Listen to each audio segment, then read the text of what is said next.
আসসালামু আলাইকুম। জাতীয় বিশ্ববিদ্যালয়ের অনার্স, মাস্টার্স ও ডিগ্রি পরীক্ষার্থীদের প্রশ্নের সময় বন্টন নিয়ে আজকে আলোচনা করব।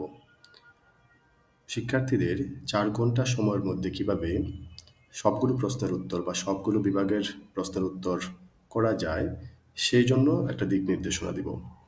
৪ ঘন্টা সময়ের মধ্যে কিভাবে ক বিভাগ, খ বিভাগ ও গ বিভাগের প্রশ্নের উত্তর করা যায়, সেই সময় বন্টন নিয়ে আজকে আলোচনা করব। আশা করি সাথেই থাকবেন। প্রথমেই জাতীয় বিশ্ববিদ্যালয়ের একটি প্রশ্ন আমি সামনে রেখেছি ডেমো হিসাবে। এই প্রশ্নটি হচ্ছে ব্যবস্থাপনা বিভাগের বাজারজাতকরণ নীতিমালার একটি প্রশ্ন। প্রশ্নতে আমরা যদি তাকাই, তাহলে একেবারে উপরে ২০২৩ সাল লেখা রয়েছে। তার মানে প্রশ্নের বা পরীক্ষার সালটা হচ্ছে ২০২৩ সাল, যেটা আমি গত পর্বে আলোচনা করেছি।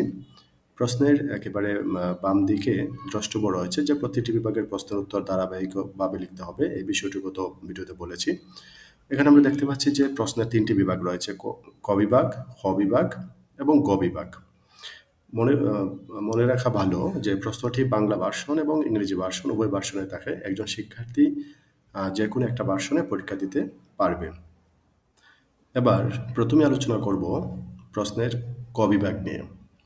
আমরা স্ক্রিনে ক বিভাগ দেখতে পাচ্ছি। ক বিভাগ থেকে মোট ১২টি প্রশ্ন থাকে। সেখান থেকে আমাদের 10টি প্রশ্নের উত্তর দিতে হয়। প্রত্যেকটি প্রশ্নের মান হচ্ছে ১। উদাহরণ হিসাবে আমি প্রশ্নের একটি প্রশ্ন সংযোজন করেছি। সেখানে রয়েছে সিএবি এর পুনরূপ লেখো। সিএবি হচ্ছে বাজারজাতকরণের জন্য, যে প্রশ্নটি হচ্ছে কনজিউমার অ্যাসোসিয়েশন অফ বাংলাদেশ। এই ক বিভাগে অতি সংক্ষিপ্তভাবে প্রশ্নের উত্তর লিখতে হয়। এখানে উত্তর খুব বড় করে লেখার দরকার নাই। ১-২ লাইনের মধ্যেই প্রশ্নের উত্তর লেখা সম্ভব বা লেখা উচিত। কারণ যেহেতু এই প্রশ্নের মার্কস হচ্ছে ১, তাই আমরা টু দ্য পয়েন্টে একেবারে প্রশ্নের উত্তরটা লিখব। যেমন উদাহরণ হিসেবে বললাম যে সিএবি এর পূর্ণরূপ লেখো। আমি সিএবি কি, সিএবির উদাহরণ কিছু দেওয়া দরকার নাই। আমরা শুধু লিখব সিএবি এর পূর্ণরূপ হচ্ছে কনজিউমার অ্যাসোসিয়েশন অফ বাংলাদেশ। এক্ষেত্রে আলোচনা করে নেওয়া ভালো যে আমি আগে বলেছি যে জাতীয় বিশ্ববিদ্যালয়ের পরীক্ষার মোট সময় হচ্ছে ৪ ঘন্টা। মানে আমি যদি সেটাকে মিনিটে কনভার্ট করি তাহলে হবে ২৪০ মিনিট। তাহলে ২৪০ মিনিট সময় আমাকে টোটাল দেওয়া হয়। এই ২৪০ মিনিটের ভিতরে আমাকে ৩টি বিভাগের প্রশ্নের উত্তর দিতে হবে। তাইলে প্রশ্ন পাওয়ার পর প্রথমে আমরা এক নজর দেখে নিব। সেখানে সময় ব্যয় করব সর্বোচ্চ ৫ মিনিট। এই ৫ মিনিটের ভিতরে আমরা আমাদের আজকের যে পরীক্ষা, সেই প্রশ্নটি আমি পেলাম কিনা, বা ক বিভাগ, খ বিভাগ, গ বিভাগ কোন বিভাগের প্রশ্ন কেমন এসেছে বা আমার কমন কতটুকু পড়েছে, এক ঝলক আমি পড়ে নিব ৫ মিনিটের ভিতরে।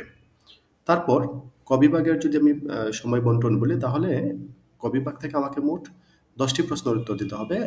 আমি সর্বোচ্চ প্রত্যেকটা প্রশ্নের জন্য ব্যয় করব ৩ মিনিট। ৩ মিনিটের ভিতরে আমাকে অবশ্যই একটা প্রশ্নের উত্তর করতে হবে।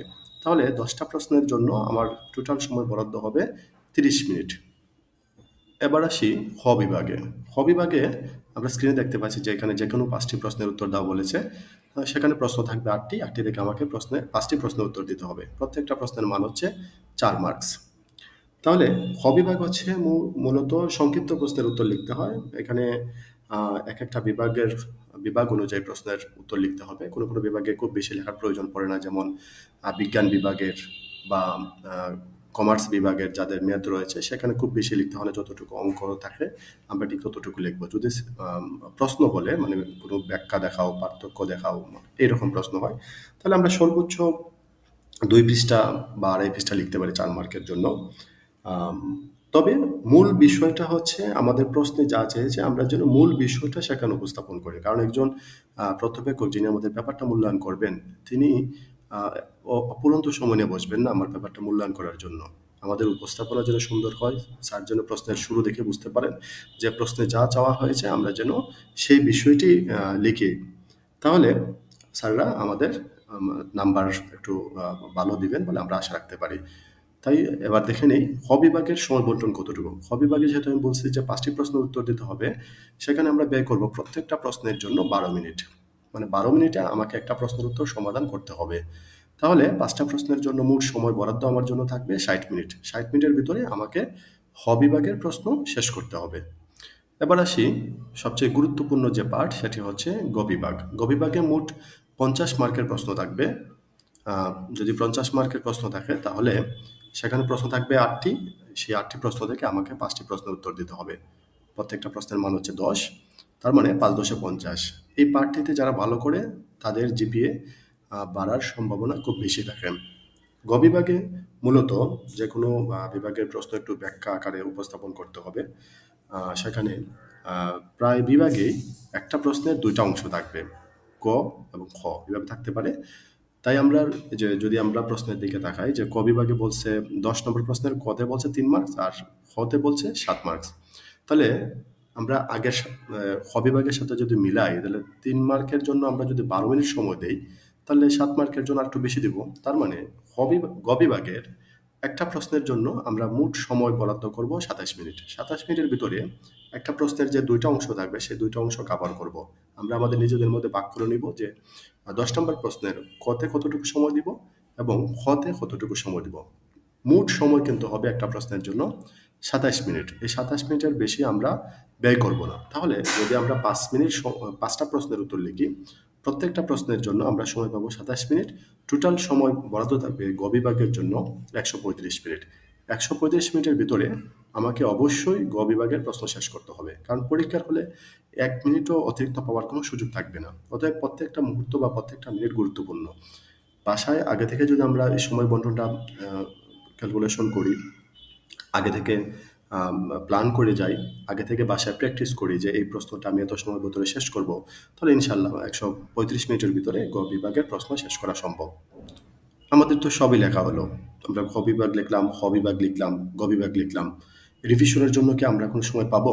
হ্যাঁ, আমি যে টাইম বন্টন করেছি সেখানে রিভিশনের জন্য আমি ১০ মিনিট সময় রেখেছি। এই ১০ মিনিট সময়ের ভিতরে আমি আমার পুরোটা খাতা আবার চেক করব। আমার রেজিস্ট্রেশন নাম্বার, রোল নাম্বার, আমার বিষয় কোড আমি সব লিখেছি কিনা এবং আমি প্রত্যেকটা প্রশ্নের নাম্বার দিয়েছি কিনা। যেমন আমি লিখলাম ১০ নং প্রশ্নের উত্তর। অনেক স্টুডেন্টরা এমন হয় লেখে ১০ নং প্রশ্নের উত্তর ১০টা সে ভুলবশত লেখে নাই, সব উত্তর ঠিকভাবে লিখেছে। কিন্তু যিনি মূল্যায়ন করবেন উনি কিন্তু দেখবেন যে এই প্রশ্নটা কত নম্বর প্রশ্ন। ১০ নেই, উনি কিন্তু মনে করে তোমাকে নাম্বার দিবেন না বা আমাকে নাম্বার দিবেন না। তাই আমরা প্রত্যেকটা প্রশ্নের উপরে নাম্বার লিখেছি কিনা সেটা আমরা চেক করব। আবার যারা বিজ্ঞান বিভাগের বা কমার্স বিভাগের, তাদের যেহেতু ম্যাথ রয়েছে, সেই ম্যাথে কোনো জায়গায় কোনো ভুল রয়েছে কিনা, যোগ বিয়োগ প্লাস মাইনাস বা অন্য কোনো ভুল রয়েছে কিনা আমরা এই ১০ মিনিটের ভিতরে চোখ বুলিয়ে নিব। ১০ মিনিটের ভিতরে আমাদের প্রথম থেকে শেষ পর্যন্ত পুরোটা আমরা এক নজর দেখে নিব। এবার আসা যাক, আমরা যেহেতু সময়গুলাকে অনেকভাবে ভাগ করেছি, তাহলে মোট সময় আসলে কতটুকু দাঁড়ালো?